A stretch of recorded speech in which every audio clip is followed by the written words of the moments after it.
कि वो भी उन लोगों के साथ खाने बैठ सकता था। आज सनी भी उन लोगों के साथ बैठकर नाश्ता कर रहा था। जैसे ही सनी की नजर अभिनव पर पड़ी तो उसने हंसते हुए कहा, अरे देखो जरा, जीजाजी आ गए। अभिनव सनी को वहां देखकर हैरान हो गया। उसने अपने आप को संभाला और डाइनिंग टेबल के पास आकर बोला, गुड मॉर्निंग एवरीवन। मॉर्निंग, सभी ने बड़बड़ाते हुए कहा। क्या बात है, ससुराल में आते ही जीजाजी तो झोपड़पट्टी से लग्जरी फ्लैट हो गए हैं। ये सूट तुमने इसे खरीद कर दिया है अनन्या? जब हम खाने के लिए बैठे हो तो किस तरह की और किस तरह से बात करते हैं इसका तुम्हें अंदाजा नहीं? अनन्या, वो गलत क्या कह रहा है? इतने में शर्मिला ने बीच में आते हुए कहा। वो चाहती थी कि सनी अभिनव का और ज्यादा मजाक उड़ाए, लेकिन इससे पहले कि सनी कुछ कह पाता, अनन्या ने कहा, यह कोई बात नहीं होती मम्मा, इसने बहुत गलत बात की है।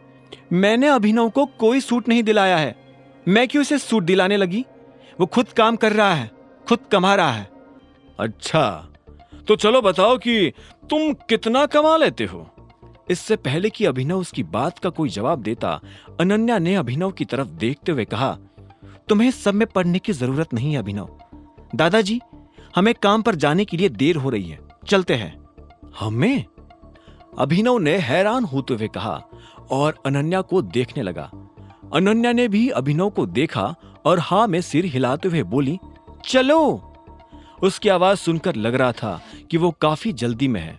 ऐसे में अभिनव भी अपनी जगह से खड़ा हुआ और अनन्या के पीछे निकल पड़ा। जैसे ही वो दोनों घर से बाहर आए तो इतने में अनन्या बीच में रुकी और बोली, मैंने तुम्हें बचाया है, इसलिए तुम्हें मुझे थैंक यू बोलने की जरूरत नहीं है। असल में मैंने तुम्हें नहीं, अपने आप को बचाया है। चलो मेरे साथ मेरी गाड़ी में आ जाओ, मैं तुम्हें छोड़ दूंगी। लेकिन अगर तुम मुझे ऑफिस तक छोड़ने जाओगी तो तुम्हें मुझे शाम को लेने भी आना पड़ेगा। यह सुनते ही अनन्या ने एक पल के लिए अभिनव को देखा और बोली, ठीक है। यह सुनते ही अभिनव अनन्या की गाड़ी में बैठ गया और दोनों ऑफिस जाने के लिए रवाना हो गए। रोज के मुकाबले आज अभिनव भले ही जल्दी ऑफिस आ गया था, लेकिन उसकी पीठ पीछे उसके बारे में जो बातें होती थी वो आज भी थमने का नाम नहीं ले रही थी। बहुत से लोग यही कयास लगा रहे थे कि आखिर मैनेजर अभिनव के साथ क्या करने वाला था। अभिनव लिफ्ट के पास आकर खड़ा हो गया था, जो कि पहले से भरी हुई थी। इससे पहले कि लिफ्ट का दरवाजा बंद होता और वो ऊपर जाती, अभिनव उसमें चढ़ चुका था। जैसे वो अंदर आया तो इतने में उसके पीछे से किसी ने फुसफुसाते हुए कहा, देख रहे हो इसकी बहादुरी? गुड मॉर्निंग अभिनव जी, कैसा रहा कल आपका दिन? इतने में अभिनव को जैनी की आवाज सुनाई दी। वो भी लिफ्ट में अभिनव के साथ थी और उसे देखकर मुस्कुरा रही थी। अभिनव ने उसे देखा और बोला, बहुत बढ़िया, तुम्हारा दिन कैसा था? मेरा भी बढ़िया था, जैनी ने कहा और मुस्कुराने लगी। कुछ देर के बाद लिफ्ट का दरवाजा खुला और अभिनव लिफ्ट से बाहर निकलकर अपने कैबिन की तरफ बढ़ने लगा। इससे पहले कि वो अपनी कुर्सी पर जाकर बैठ पाता, उसका फोन बजने लगा था।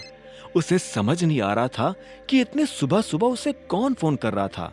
उसने फोन उठाया और बोला, हेलो, गुड मॉर्निंग, मैं एके प्राइवेट लिमिटेड का मैनेजर बात कर रहा हूँ, अभी के अभी मेरे ऑफिस में आ जाओ। उधर से एक आदमी ने भारी सी आवाज में कहा और बिना अभिनव का जवाब सुने फोन काट दिया। अभिनव ने भी फोन रखा और उठकर मैनेजर के कैबिन की तरफ बढ़ने लगा। वो मैनेजर के कैबिन के बाहर पहुंचा और दरवाजा धीरे से खटखटा दिया। दरवाजा खटखटाने के बाद उसने कहा, हेलो, मैं अभिनव गढ़वाल, और मैं।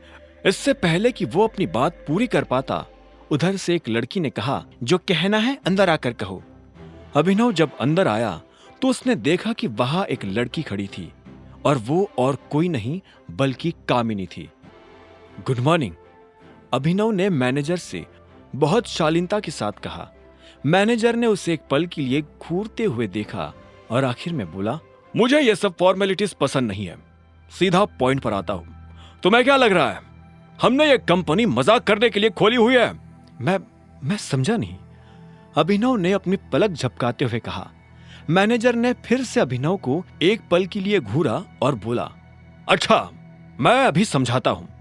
इतना कहते ही उसने अपनी टेबल के ड्रॉअर में हाथ डाला और उसमें से एक एनवलप बाहर निकालकर अभिनव की तरफ बढ़ा दिया। अभिनव ने एनवलप हाथ में लिया और उसे खोलकर देखने लगा। उसने देखा कि उसमें एक लेटर था।